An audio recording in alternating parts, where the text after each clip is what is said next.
Dude, this is gonna be a brutal recording. It's gonna be great, but man, so I'm sorry whoever has to edit this because it's not me. That's the intro. That's the intro right there. Welcome to Empty Wallets. My name is Gabe. This is Philip, and we're going to be talking about Slaves to Darkness. Correct. So let's just jump into it. Okay. You got them how long ago? I've had them for about a year, less than a year. July of last year is when I started playing. Right, because they came out with some models early. No. I got them for my birthday. That's why I remember it's July. But they had Before already the book. They'd already announced the new book, but the new models didn't come out until like October. Right, so you had the army already. Yep. You were playing them. Yep. And then I got the new book. Right. And I started playing that, and then I've kind of been dabbling Nice. with them ever since. Okay, so why don't you tell us about the army? Tell us about the rules that they have, the cool abilities that the whole army gets. Just go through all of it. Oh my Yeah, gosh, we're just gonna give us a nice, cool, clean overview. Okay. Slaves of Darkness. They are, as the name implies, Slaves of Darkness. They're chaos. So they have been either intentionally or unintentionally bound by the chaos gods to serve their will. And these are immortals, right? This is the mortal version. There are demons in the army that you can play, but this is primarily mortals. So you're gonna have a lot of dudes in armor. Because we've got a couple chaos armies that have both and are very Yes. heavily both. But Slaves of Darkness is primarily mortals, right? It's primarily mortals, and they are slaves to any of the chaos gods. There's not, Gotcha. not a specific chaos god that they are a slave to. So they could be a slave to Tzeentch. They could be a slave to the four main ones. There's no Skaven. Skaven doesn't count as a chaos god. He's whatever. He's just a rat. Just a big old rat. Just a big old rat. Yes. So they're mostly mortals. Lots of dudes in armor. Lots of barbarians and like tribesmen, because they don't lore wise. Like a lot of them don't even know that they're worshiping a chaos god. Like they're like, oh, I'm worshiping like Hashut, which is just some like random like god of hunting or fire or something like that. But it's actually it's actually corn. They just don't know that it's corn. It's just they know it by a different name, but they're worshiping corn. So that's like a lot of how it all. And so then they end up doing the bidding of the chaos gods without even knowing that they're doing the bidding of the chaos gods. And they do a pretty cool mechanics wise of tying the lore into the mechanics. So tell us about that. Yeah, Marks of Chaos. Every unit gets one. Well, every unit that has Eye of the Gods keyword gets one. They can be Khorne, Tzeentch, Nurgle, or Slaanesh. They each get different abilities based on which mark they have. Cool. That's pretty much it. Heroes can also get marks. They can also be undivided, which means they don't worship a particular chaos god. They're just in it for the fun.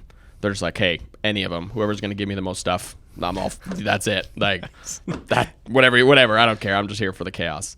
So heroes can also get a mark, and when a hero has a mark that has that correlates or matches one of their units, they can issue commands that are specific to those marks. Oh, that's cool. So a Khorne marked hero can give a Khorne marked unit an extra buff using a command point. Okay. And like things like that. So that's their main, like as a whole army, that's their main kind of trick, is like which makes the list building really fun, because you can have a unit of chaos warriors, like mark Khorne. Yeah, they do some extra damage, but you mark them Nurgle, they just don't die. Yeah. Like they just kind of like. Right. So you can kind of like even outside of just units, you're mixing and matching. With you're mixing and matching the marks, which gives the unit a different That's ability, cool. and so you can. Slaves to Darkness has a lot of models too. Yeah, so there's a lot of units. They took a lot of the old well, they're not old, they're still around, but the Warcry units that used to be marked as just other units, they made them all battle line now. Dang. So there's like 60 different, not 60, but like hyperbole. There's not 15 to 20 different like battle line units that you can pick from. They're all all variations of the same thing.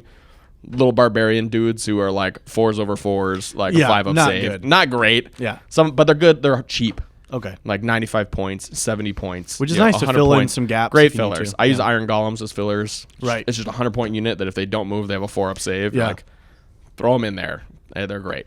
So, the other big thing that the army has now as like an army-wide ability is ensorcelled banners. So the big units that everyone knows, like in terms of like that looks like Slaves of Darkness, are the Chaos Warriors and the Chaos Knights. Right. And now the Chaos Chosen, which are old but new sculpts. They play differently now. And they all have banner, the units like 1 in every 10 can be a banner. Yeah. So you can assign that banner carrier to have an ensorcelled banner. So these ensorcelled banners, there's 5 different types. There's the Undivided. There's the Khorne, Slaanesh. Gotcha. So the different banners for different banners for every mark. And the banner gets that unit an additional ability on top of the ability they get for having a mark. So I take. Can you mix them and like? Could you have a unit that's Khorne with a Nurgle banner? Okay, they so have to have either they have to have a matching or there's 2 undivided ones. Where it's like if I mark Nurgle, I can still take these generic banners. Okay, but if I mark Nurgle, and I want to take the Nurgle banner, like that's the only way to take it is to be mark Nurgle, which is good because it plays on itself. So the Nurgle, my favorite thing to do, and you guys all hate, is to take a unit of Chaos Warriors, which have 2 wounds each, and they have a 3-up save. And I'm like, hey, here, have Mark Nurgle, which makes them -1 to wound when trying to hit them. So -1 to wound for you. And then I give them the banner, which then lessens the rend of every attack on them by 1 as well. So they're basically like a 3-up save. I give them all out defense, 2-up save, -1 to wound, lessen the rend by 1, 2 wounds each. Yeah, it's disgusting. I reinforce a unit. There's 40 of them, or 20 of them, so 40 total wounds you got to chew through at that kind of disadvantage. And unless you're putting something real heavy hitting against it, like battle line unit against battle line unit, my Chaos Warriors aren't going anywhere. Which is a strategy that I play fairly often, which is my favorite way to play them. Is just like, hi, swamp, good luck. Yeah. Before we move on, are there any other army-wide abilities that we want to talk about? Yes, there's one more that's actually really important. I don't know why I didn't start with it. It's the Eye of the Gods table. Right. So, yes. If you are a mortal hero and you have the keyword Eye of the Gods, anytime you kill an enemy hero or take an objective that an enemy controlled, you can roll on the table of the gods, which is for a hero is 2d6. So there's a table that's literally 1 through 12, and whatever you roll, something you get whatever that thing is. Right. Anything fun on there? Oh, there's lots of fun things. Right. I remember a couple. There's one that increases rend. Okay. That you do. Just like by 1, or is it just by 1? Okay. But it does not limit. And there's no limit to the amount of times you can roll. Stack it. So you can stack it. So there's spells that let you roll on the table of the gods. There's some characters that just roll at the beginning of the game. So it's like, is there a way to build towards your army? Just that's the whole thing. Yeah, kinda. Okay. Be fun. So a lot of things that I do is when you take a hero that's undivided. The undivided ability essentially is if you're a hero and you roll in the Eye of the Table of Gods, you can re-roll one of the dice. Oh, so nice. Roll 2d6. I get a 5 and a 1. 6 isn't a bit, the higher the number, obviously, the better it is. I just take that 1 and I re-roll it. So then I'm shooting for something higher. Cool. The 2 big ones to point out, though, on that are Snake Eyes, so 2 1s, and 11s and 12s, which is Dark Apotheosis. Okay. So Snake Eyes, you are overcome with chaotic power and your body can't handle it, and you turn into a Chaos Spawn. So your hero model is removed from the table, and you put a Chaos Spawn in its place. You need to have a Chaos Spawn on hand. You gotta have a Chaos Spawn on hand. Or at least a base or proxy. Or whatever. do what I do and always have all of your heroes be undivided, because then you can re-roll one of those die, and you almost never get, right. What are the chances you roll 2 1s and then you re-roll one of the die and get a 1 again? Not high. It happens. But it hasn't happened to me yet. 1 in 6 to be exact, actually. Yeah. Well, you got to stack the odds, because it's the odds of getting a Snake Eyes and then rolling another 1 in 6. Yeah. So, statistics. 1 in 6. It's not that. Someone do the math. Editor, do the math. Put it on the I can say that because I don't have to edit any of this. So I'm just going to make you guys do stuff. Well, that's what I'm saying. You got to look it up. You look up and just put it on the screen. Yeah. Thanks, editor. Thank you. That's Christopher, editor extraordinaire. Great. He's not. This is all getting cut out. This is all getting cut out. And then the other side of that table is rolling an 11 or 12. It's called Dark Apotheosis. You can do one of 2 things. You can then take that mortal hero and turn them into a demon prince, which is the end of the path of glory. Yeah. Which is where the saying comes from, is a chaos worshipper's path to glory is to become a chaos demon. So they become a demon prince. Or you can do the better thing, which is don't become a demon prince because they suck in the new book. And you could pick anything else on the table, which usually you stack rend. You just be like, I would like rend, please. And then you have you get to pick something. You have That's minus 4 rend on a hero, and it is really funny. Yeah. So that's what 11 and 12. 11s and 12s. Yeah. Wow. Right, you take undivided again. You roll a 5 or a 6 on one of those die. Doesn't matter what you got on the other die. You're just like, let's fish for another 5 or 6. Get it. That's a 1 in 3 chance, Gabe, based on your statistics. It is a 1 in 3 chance. You're right. So yeah, that's the other big army thing. So a lot of times I'll build a list that's just fishing for just let's rend stack as high as I can. So you're kind of building. Yeah, you kind of build towards it, but it's just depends on how you play. It's more to something that's there. Yeah, cool. Yeah, awesome. So let's jump into some of the units that you have. I know we talked about a couple. Yeah, some of the notable ones. But what are some ones that you're like? You have to take this. Every list I take, Chaos Chosen. Okay. There's not a list that I don't have at least one unit, a reinforced unit, or 2 units of Chaos And why Chaos Chosen? Chosen. They have 3 wounds each. They have a 3-up save.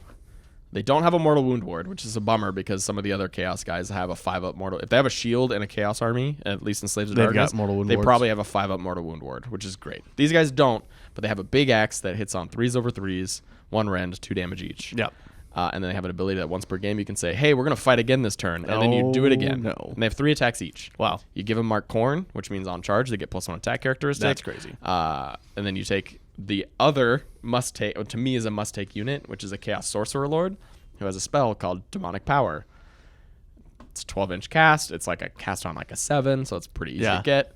It gives you +1 to hit and +1 to wound on the selected unit. Goodness. So you put that on the Chaos Chosen, so now they have 2s to hit, 2s to wound. Oh. They get to roll on the table of the gods like heroes do. At the beginning of the game, you don't get to fish for anything because you only roll 1 die. With non-hero units, you roll 1 die and add 2 to the roll. Okay. But you can still try and fish to get that rend. So the highest you can get is 8. Yeah, the highest you can get is an 8, which is the rend one. Gotcha. So that's what you try to do. You try to get the rend on them, because then you have 2s over 2s with the spell, -2 rend, 2 damage each, 3 attacks each, +1 for the unit commander. How big is the unit? 10? There's only 5. Okay. There's 5 in a unit for 240 points. Holy They are moly. pricey. That is pricey. But they have 3 wounds each. That's a quarter of your army for 10 models. And are they battle line?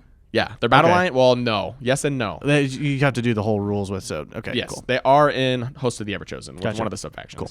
So I'd take at least a unit of 5, preferably 10. Yep. In whether that's reinforced or separate in every list. Yeah. Just because they're just the hammer that also can be an anvil. So you gotta have them. Yeah. Unless the other person has a lot of mortal wound output, they're not dying real quick. Yeah. And then with rally, when Host of the Everchosen, there's a 5-up rally with those. Wow. So it's it used to be a 4-up, and they day 1 FAQ'd it, and I was I remember that. I was so mad. I remember that. Because the book came out, and I was like, this is great. And then when the army Yep. actually fully released, they FAQ'd it, and I was like, this is dumb. Yeah, it's still really good. Yeah, that's fun. And so yeah, Chaos Sorcerer Lord and Chosen are my favorite little combo. I have honestly, they're not great, but I've been taking the new Ogroid Therodons Right. all the time. You do, yeah. They're pretty. I feel like with Mark of Corn, they're pretty scary. Mark of Corn or Mark of Slanesh, depending on how fast you want them to be. Yeah. Slanesh gives you like +1 to runs and stuff and makes charges easier. Yeah. And But if then they can charge into you with Corn, it's yeah, +1 attack. So they have 3 attacks each too. Yep.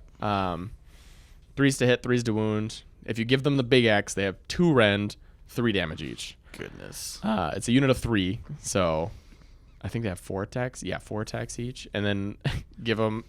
There's a way to give them once per game. You can unleash their savagery, which gives them +1 attack characteristic. Also, they have 3 attacks each. If you charge, you get +4 attacks. You unleash their savagery. They have 5 attacks each. 3s over 3s, 2 rend, 3 damage each. Gross. Reinforce that unit and then give them demonic power, and you're hitting like 50 damage. So Ogroid's maybe not a notable, but still very fun. Super fun. I love them. Definitely like I'm in the middle. Like 5-up save though means you got to play them safe. Yes, that's true. 5-up save and a 6-inch move. Yeah. Positioning is everything with them, which is risk and reward. Any models that are bad. Oh my God, there's so many. Okay. All those Warcry model units. Like I said, they're good screens, but even some of them, there's some of the screens are better than other ones. Cool. And so they're all just, don't take any of the monsters. None of the monsters are good. Not worth the points in any way, shape, or form. Interesting. Monster Mash is funny. Even Demon Prince. Because Demon Prince is not a monster. It's not. Demon Prince is just a hero. Gotcha. Not a monster. Still bad. Okay. Monsters just as actually I'd take a monster over a Demon Prince. I would spend the extra 100 points to have a unit as a model as bad, because at least it has more wounds. And now what about Archeon himself on the table? Big boy. He's a lot better now. Okay. He was great before. There's a fun spam that you can do with him right now if you take him in a Ravager's subfaction that lets him like bring back units that died at half strength, and you just bring you hoard it. You bring a bunch of little those crappy. I keep trying so hard. You can bring back a bunch of those crappy, just like little barbarian guys. The Chaos Marauders for 90 points for 10 of them. You just bring hundreds of them, and then when the unit dies, they come. You can do an ability that brings them back at half strength, and then Archeon can give them an ability that like when they die, they fight before they leave the table, and you just like so people spam that. Okay. He's fun. He's not a competitive list, but I don't play the game competitively. I play for fun, so. Yep. None of this is competitive advice, by the way. Don't listen. Don't listen to me. No, it is good advice on how to just play the army. Yeah, just play the army. They're super fun. But yeah, Archeon's great. I have him. Yep. He's great. Cool. But yeah, definitely not. You're not going to win. Not one that you're not going to win a ton of games unless Yeah. you're thinking really. Not really notable, other than he's Archeon. He is Archeon. I mean, Yeah. he's notable. He's got a better save Yeah. now, better wounds, a better ward now. He's just got a 5-up ward straight up Yeah. instead of a 5-up mortal wound ward. So those are the units we have. Mm-hmm. So what about faction terrain, invocations, endless spells? No faction terrain, no invocations. Okay. And the spells are all case by case usage, depending on how Okay. you're trying to build your list. I use the Realmscape Rupture fairly often, mostly because it's just a 60-point spell. You put it on the table, Okay. it moves forward. Fill and so some it points. blocks movement for the other person. So it's like another screen, basically. Okay. Every turn Nice. it has to move directly forward the way it's facing, and it does damage if it ends a move within X number of it, like that. Yeah. But it's an inanimate object, so Yeah. it's like eventually it kind gets of- off the end of the table and and it then goes it's away. gone. But it's Yeah. just a screen that someone has to go around, and you just have a unit follow behind it, Yeah. which is what I do to get to an objective, and then I park on the objective with my Nice. 20 warriors that are marked Nurgle and can't move. And you can't move us. And then the little endless spell rolls away. Nice. So That's fun. but they're fun. Cool.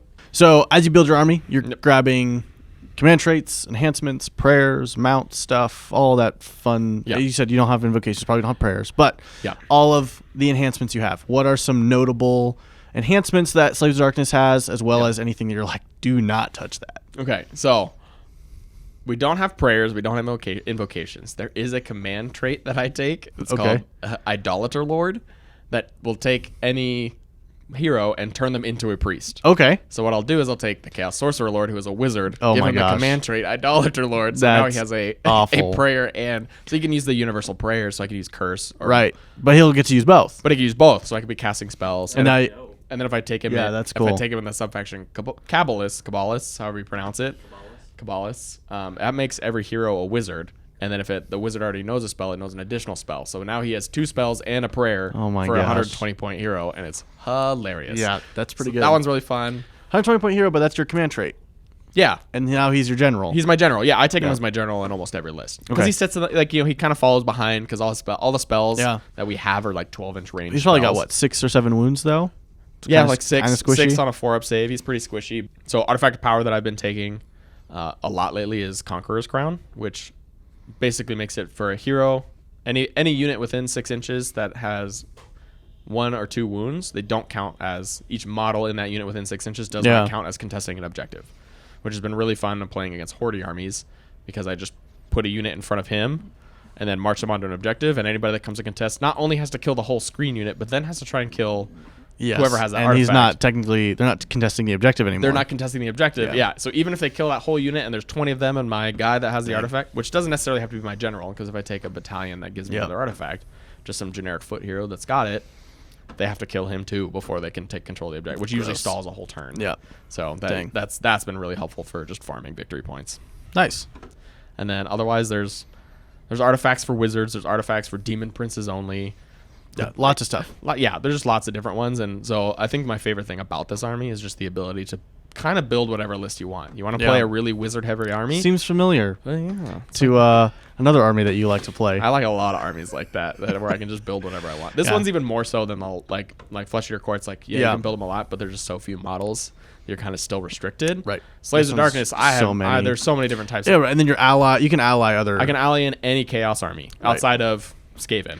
Yep. I can pull allies from all of it because we Jeez. are all Chaos gods feed into Slaves of Darkness. So if I want to take a Bloodthirster, I can bring a Bloodthirster. If I want to Yeah. take a Great Unclean one, well, that's too many points. But Yeah. if I want to take Nurgle stuff, those are Good. demon specific. But I can take just regular foot. Yep. I want some Zangors just run around with me. Is it, Pull is 'em. it any good to take all of those in one faction or not really? It depends on what you're trying to build. I don't personally, but I'm also like an army purist. I don't do allies in any of my armies. Yeah. Because I'm just like, I want to see how good this army can do by itself on its own without having I feel like I'm like, oh, if I have to pull in allies from other armies, I feel like the army I'm playing isn't good, Yeah. which isn't necessarily true. No, I feel that too. I mean, that's why I was so upset with Khorne for so long, because it was, you just played 80% Slaves of Darkness models. Yeah. The Khorne, and obviously the rules were different in AOS too, but Yeah, but it was just like, this is dumb. Yeah. This is, I don't I don't want to play an army that's not even That's not the this army I'm playing. It's Yeah, something exactly. else. Yeah. So that's how I feel. But there are definitely viable builds for pulling in allies. Like, if you just want to have a bunch of demons because of thematic, but you want to play Slaves of Darkness rules, granted, you only get 300 points of or 400 points of allies. Right. So it's like there's only so much you can do. Yep. But, you know, thematically, yeah, you can pull in whoever fun. you want. Yeah. You got 4 armies. You got Chaos. You got, it's like the Order side. Cities of Sigmar can kind of just pull whoever they want from Right. Order. It's kind of that we are the side. antithesis of that. Gotcha. Slaves of Darkness is the Yeah. not even, I'd say they're the Stormcast of the Chaos side. Yeah. It's like big guys in armor Yep. or a bunch of little dudes in loincloths. Some combos that I like. I kind of talked about one of my combos earlier, this Chaos Sorcerer Lord and the Chosen. That one's a super fun one. But another one that I like to do is there's a sub-faction called Knights of the Empty Throne, which lets you take mounted units can run and charge. Right. So I take a Chaos Lord on Karkadrak, and I take Chaos Knights. Yes, And- you do like or to. I'll take a Chaos, or I'll take a Chaos Lord on Demonic Mount and a Chaos Lord on Karkadrak, and then I'll have take like 2 of 3 them. units of Yeah. them. Because what happens is when those 2 mounted Chaos Lords charge, they get strike first, and then they can give a unit of Chaos, either a unit Right. of Chaos Knights, Chaos Chariots, or there's one other mounted one they can then also give. They will fight immediately after.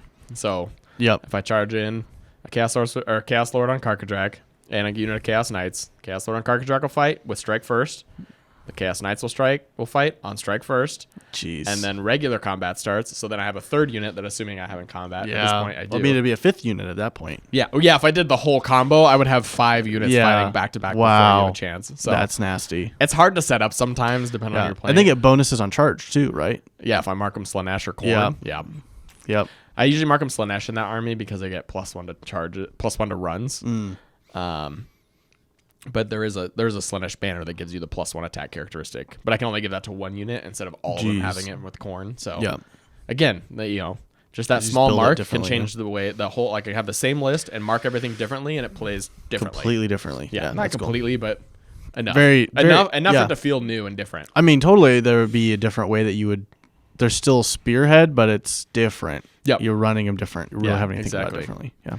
Yeah, with Khorne, you don't have to it's just get everything in. Charge. Make sure you charge. Slanesh, it's a little more, at least for me, it feels a little more like tactical. Like Yeah. I only need to charge these 3 because that's as much as I'll get out of the combo. These other ones won't benefit. When I mark Khorne, it's like if they make a charge, they get +1 attack characteristic. So might Right. as well charge them in. The whole Khorne mentality of just get in Just there. get and in fight. there and Yeah. slap So people it does with play a little differently. sticks. But the only downside to that list is it's a lot of mounted units in that next turn where I haven't charged. If I didn't kill everything and I didn't Yes. charge, they all get wiped. And we've had that a couple times where Yeah. you charge half your army at me, and it's like that was scary, and then but now you they're didn't gone. die, so But I now didn't I'm die, dead. so, yeah. yeah. Or at least locked into combat where it's like now I'm going to spend 3 turns either having to retreat and try and recharge another turn later or just die. Yep. So one of the things that we gripe about a lot are grand strategies and battle tactics. Oh yeah. They're great.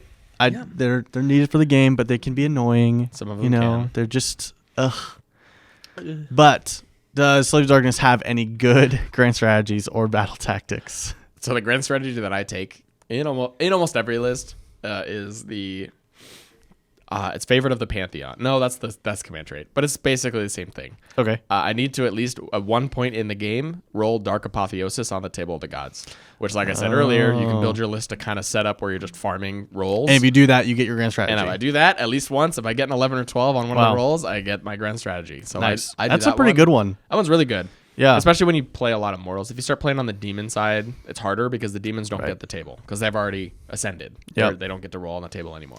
Right. Or like a lot of like hero models don't. Like if any named heroes, pretty much they don't have Eye of the Gods because they're already named. It's like a Turnus. He's fun, but He's named. So he's you can't named, do so it, he yeah. can't. He can't turn into a Bellacor's chaos already spawn. a demon. Archeon's obviously Archeon. Yep. He doesn't get it. He's already got enough blessings. He doesn't get any more. Yeah. Dude, don't even get me started on Archeon's lore. We won't go there. We do won't. We don't we'll have do 2 something hours later, to film yeah. this video. Cool. It's really long, but Okay. battle tactics. There's a couple good ones. There's a couple easy ones. Like, hey, if 3 units charge this turn, you get your battle tactic. And when I play my mounted list, I'm like, wow, that was easy. Turn 1, battle tactic, easy. Yep. Or save it for another turn.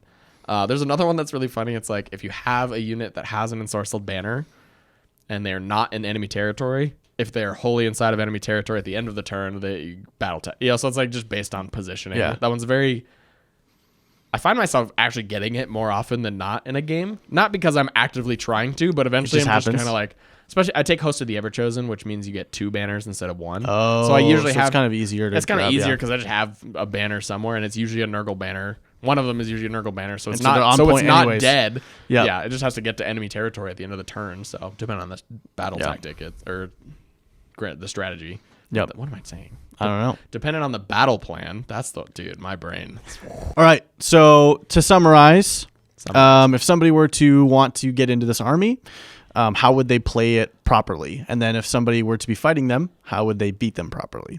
Playing this army properly is, how do you want to play it? Like I said, there's a lot of like, okay, you want to play mounted, you need to kind of focus on when is the optimal time to get into combat, when is the optimal time to stay out of combat. I play a lot. As much as I love talking about the mounted stuff, I very rarely win with that list. It's just a fun list. Yeah. I play more on the foot soldier, kind of get to the objective and sit on it and play objectives. Don't play for kills. Don't play for any of that. Try to get the objective and just overtake it with numbers and especially with the marks you pick. Yeah, with the marks you pick, Chaos Warriors, even without Nurgle mark and the banner, they're still a 3-up save and a 5-up mortal wound ward, 2 wounds each. They're still really good. Yeah, 220 points for 10, but I think you get your value out of them now, which you didn't before. I think in the old book you didn't. They were a little like you just didn't see them, but now it's like Chosen, Chaos Warriors, Chaos Knights, the big 3. Yep.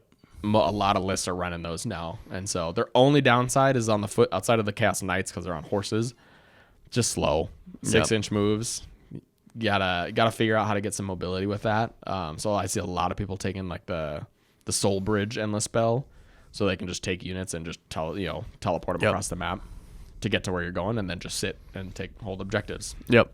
So the army's really tanky, but like I said, those core units outside of the Chaos Knights on charge, you're not going to be outputting a ton of damage. So just be okay not killing stuff.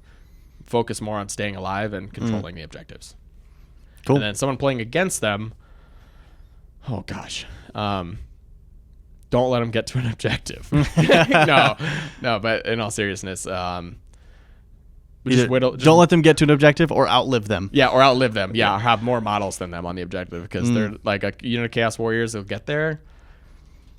They may not. They can do some damage if they're in enemy territory or contesting the Chaos Warriors specifically, or contesting an objective that they don't control. They get an extra attack. Yeah. So they can roll a lot of dice at you, which is super scary.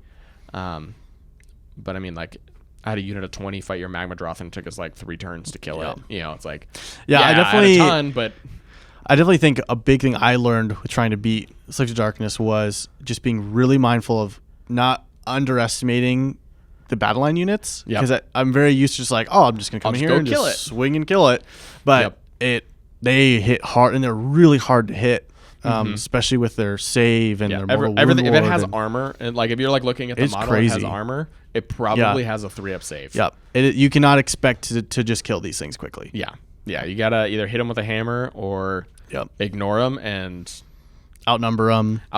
Honestly, ignoring them, if you can outrun them. And just like, depending on the battle plan you get, if you got 5 objectives on the table, unless I'm bringing like 3 different units of 20 Chaos Warriors, like I'm not going to really be able to control all the objectives. So maybe take that first turn so that you can get the objectives and get the points to get the control, and then kind of just start focusing on 1 unit at a time, whittling them down, because eventually over time you'll probably either keep the objectives or retake them over time to get those victory points. So focus on the victory points more so than, I guess you could say that about every army. Focus on winning and you'll win the game. Yes. No, but for sure, like that is just focus on the objectives, play the objectives, not focus on what your opponent's doing too, but it's not. Don't worry about killing. Yeah. Like if you focus too hard on trying to kill them and not focus on the objectives, if you lose sight of playing the objectives, you'll just get dug in and stuck in a unit of Chaos Warriors or even Chaos Knights. There's only 5 of them. They have 3 wounds each, but they also have a 3-up save and a 5-up mortal wound ward. So you're still trying to chew through 15 wounds that have a 3-up save and a 5-up mortal wound ward. So the Chosen, they don't have a mortal wound ward, but they have 3 wounds. There's 20 wounds, or what is it? 3 times 5. Bad at math. 15. So bad at math. 15 wounds with 3-up save. You got to chew through. Assuming I don't give them all out defense at any point. Yeah. You're on. Yeah. So it's just a lot. Just don't worry about killing them. Worry about blocking them. So if Yeah. you got fast screens, go first. Run out your fast screens because I'm gonna have to go around. Unless it's the Chosen or the Theradons, I'm probably not gonna kill that screen in turn 1. Yeah. In that first combat, we're gonna be stuck in combat for 2 turns. We'll let you farm objectives for 2 turns. Yeah. If it's the Chosen, don't let them charge. If it's the Theradons, don't let them charge. Try not to get charged against the heavy hitters. Yeah. If it's Chaos Knights, don't let them charge because they get bonuses on charge. Yeah. Because I put more corn on all of them. Thank you guys so much for watching. We really enjoyed this. We like talking about our armies and just a fun way that we like to play them. We like to play competitively, but we don't try to play the meta. We like to play just whatever we enjoy and whatever we think is the most fun. So if you like the video, please leave us a like. If you have any questions or comments, please leave a comment. And if you want to see more content like this, please subscribe, ring the bell for notifications, join our Discord. We have a lot of people in there. We talk about models. A lot of people are painting in there, which is really fun to see. We will also be adding links to a couple lists that Philip uses at 1,000 points and 2,000 points in the Discord. Those links will be down in the description. And then if you want to listen to these rather than watch them like you are right now, or maybe you are listening to it, you can find it under the podcast tab in YouTube. Yes, there's a podcast tab in YouTube. So go check us out there. You can listen to these while you're driving, however you like to listen to your podcasts.